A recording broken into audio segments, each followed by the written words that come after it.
Alors, Steiner, bon, il déclare que As n'aura pas d'Evo avant 5 ou 6 Grands Prix, donc pas d'Evo à Barcelone, alors que tout le monde va en apporter. Attention, attention, attention. Bon, au début, il parle de Miami, on l'a déjà vu. As a traditionnellement obtenu des résultats satisfaisants à Barcelone. Est-ce un avantage pour le moral ou bien tout est remis à zéro avec la nouvelle réglementation? Bah, pour moi, tout est remis à zéro, hein. De toute façon, faut pas se baser sur les anciennes saisons, hein. Je ne dirais pas que c'est un avantage par rapport aux autres équipes, car tout le monde est allé à Barcelone et connaît très bien l'Espagne. Pour nous, aller là-bas et savoir que nous y avons couru, que nous étions très forts et que nous avions une bonne configuration de réglage, au moins nous y allons avec de la confiance. Quand nous partons du bon pied, nous nous mettons également dans une bonne position pour les qualifs et la course.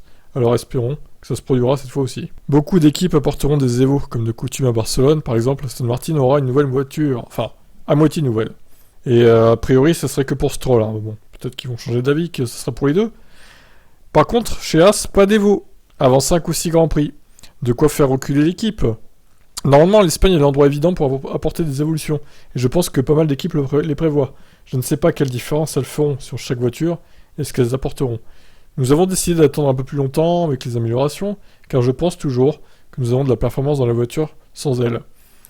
Une performance que nous devons obtenir sur le circuit, donc parfois on y arrive, parfois non. Nous aurons un bon paquet d'évolutions dans 4 ou 5 courses, donc je suis confiant à ce sujet. Ce que les autres apportent à l'heure actuelle, je ne sais pas, mais je vais en savoir beaucoup plus lundi prochain. Ouais, c'est un choix stratégique assez étrange de la part de Haas de pas s'aligner sur les autres et pas d'apporter d'évolution.